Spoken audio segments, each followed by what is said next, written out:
You're in the club. I am Sushant Mehta, back with the best from the world of entertainment. This is where the magic happens, and we start today's show with an exclusive chat with director Kabir Khan. He speaks about the delay of his latest film 83, which stars Ranveer Singh, the coronavirus lockdown, and how he is helping his wife at home. Listen in. Joining us now from his residence in Mumbai, critically acclaimed director, one of my favorites, Kabir Khan. Kabir, thank you so much for joining us on In the Club on India Today. Firstly, how's the self-isolation treating you? What have you been doing? What is your routine like? I think, it's just when we're working, and especially the period that I was going through where I was working like some 18 hours a day because my film was coming up for release. At that time, you're always dreaming about the days and you can just, stay at home and relax and watch TV and films and shows and work out. And that's exactly what it's been happening now for the past more than a week now. So we're at home, watching lots of shows, lots of films, working out, sometimes twice a day, eating, sleeping, and reading. That's all. And 83, one of the most anticipated films of this year, Ranveer Singh and the Boys, and directed by you. I was really excited to watch this film. What's happening with that now? How much of that is complete? Are you into post-production of the film? What happens to 83 now? The film is actually totally complete. There was just few stages of post-production that were left, some of which we can still do from home in terms of background music and stuff. The edit was locked. Everything was all set. And as of now, we just, put everything on hold and wait till things will get better, when people can start coming out. And then when people need to, feel comfortable to be able to come back into the theaters. And that's when we'll schedule a release. Nice little sunlight coming on your face. I can see you're on the terrace right now.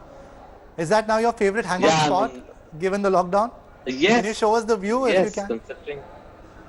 Yeah, I can actually. It's like, you can, since you can't go out, then you can look at the city from here. I'm sure this must be your favorite hangout spot right now, because it's just being stuck Absolutely. at home. You look down at the streets and you keep thinking of the day when you'll be able to get back onto those streets. As of now, they're completely out of bounds for us.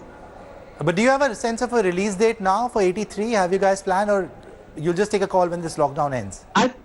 There's no sense, Sushant, right now to really, try and, conjecture, because ultimately we have to see how it all pans out. We have to see, how long this will be. Ultimately, I think we'll all know when we sort of start to see how this pandemic plays out, and if we are able to control it, and how long that will take. I'm going to come back to 83 in the end, but right now, talking about the coronavirus itself, I'm asking this to everyone who I'm talking to. Basically, what have you read about corona? What do you think? There are all sort of conspiracy theories also going around. What is your sense of this extreme lockdown in India? So, it's really difficult, as you write, and especially because we live in the days of, social media. There's an overload of information. It's really difficult to sift out the correct information from sometimes what turns out to, you read something and you believe it's true, and then the next day you realize that, okay, it's all fake news. So I think best is to stick to information coming from, trusted sources, maybe government sources or international, research agencies and medical organizations. And really difficult to, I know there are lots of arguments for the lockdown, and some questioning whether the lockdown is necessary or not. It's really difficult to come to a conclusion on that. It does seem like a lockdown is the way most of the world is going, and that seems to be the way, at least the curve will get flattened out, because otherwise there'll be this incredible load on the medical system too. Lakhs and lakhs of workers, not only in Delhi and UP, we are seeing them across India. It's happening across borders, across India. So, I mean, really no planning on this part. And these are real people. I mean, you see the visuals. It's a sea of people. These are real people out on the streets. And then there are also visuals of them being lathi charged. Yeah, it's sad. I mean, those visuals definitely have been sad. I think it's something that everybody was probably, the planning had not been done. And, we had, of course, I think the Prime Minister also apologizing for the fact that they had this kind of trouble. I think that should have been thought out because that's a large number of people. I think in a country like ours, we should have realized that a total lockdown will mean that these a large number of people will be out on the streets with no money, no food, with nowhere to go. I just hope, like in the coming days, all the state governments, the central government is able to actually put together a plan, and either like some states say stay where you are, and some states are saying no, we'll send trucks and buses to get you. So I think a plan needs to come in place so that at least they get off the streets and get off. Situations where thousands are being crammed in tiny spaces, because as I said, then it contradicts everything that the lockdown stands for. Absolutely. And on a lighter note, since you are at home and everybody's at home, have you been helping Minnie out with some of the household duties? Yes, I also realized what that. What all have you been doing? I've been trying my hand at everything. In fact, I've decided now I'm a lousy cook and Minnie's a fabulous cook. So I've decided maybe I should use the next 20-30 days to at least do, learn some cooking. Because that's been one of the regrets that I've had, that I don't cook well.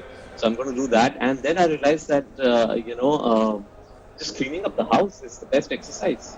Try, being on your haunches and swabbing the whole house. That's an incredible workout. So I think we're all chipping in. I want to ask you about the film industry itself. Estimated 1,000 to 1,300 crore loss because of the films being pushed, because of production being halted. How do you look at this? How do you look at the scheme of events as they stand right now? Because this right now is a 21-day lockdown. They could extend this as well.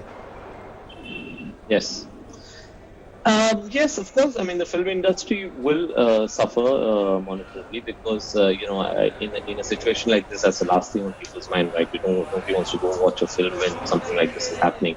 And I think even when we are able to control coronavirus, I think it'll be a while before people, have the courage to go back into a dark hall, where you're sitting right next to 100, 200, 300 people. So it'll be a while. I think we'll only be clear once we know when the downturn happens, once we know when we are sort of beginning to win this battle against this virus. Then we'll be able to sit and be able to talk about when we'll be coming back.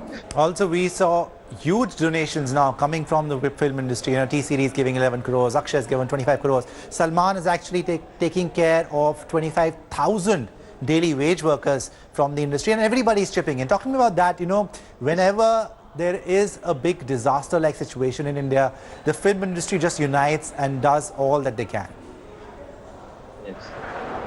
Yes, I'm really happy that's happening because I think, people in the film industry, if you're successful in the film industry, then you do tend to earn a lot of money, and you're in that privileged set that has these huge earnings. So I think in a time like this, we should be giving back. I think not just the film industry, everybody is chipping in. And I'm really glad to see that people from the industry are stepping up. Of course, their contributions get reported more than contributions from other fields because, they're more famous.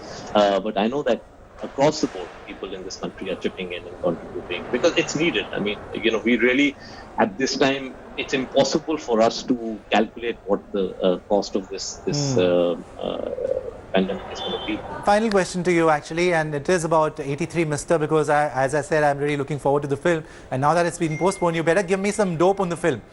One, you told me a story when you were here last time, chatting with me, and you told me a story about Kapil Dev, the iconic. I love him to death, and that one innings against Zimbabwe, 175 not out, and how you guys researched on that and then you recreated that for the film.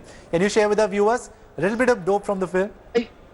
Yeah, I mean, I can tell you to the extent that, yes, of course, everybody knows that that's the iconic innings that nobody ever saw because there was no recording. BBC was on strike that day, and nobody had imagined that, Kapil Dev will be going and breaking the world record with 175 not out there. And so that was one of the greatest challenges for us when we were going and making a film on 80. How do we recreate that innings? Because a lot of the other matches are available on YouTube. You can watch the semi-finals, you can watch the finals. So, and I was very clear that I wanted to recreate everything very authentically. I didn't want to, take any creative liberties with that. So when it came to Tunbridge Wells, I just landed up at Tunbridge Wells, and we went to the Neville ground where this historic innings took place, and we invited a lot of people, from the club who were there that day, 37 years ago, and spoke with them. I think for 2-3 days we spoke with them, got all the eyewitness accounts, and it's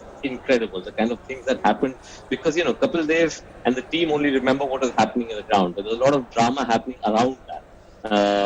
And those are amazing stories, which you will see in the film. Unfortunately, I have to wait for the film to come to the screens to see that, but needless to say, that's one of the most fascinating chapters. Stay safe, stay at home, and lovely talking to you as always. I'm really looking forward to 83. Hope it comes to us soon. Thank you, Kabir. Always great talking to you, buddy. Thank you so much. Thank you. Well, it's time for a short break now, but there's lots more coming up, so stay tuned to In the Club.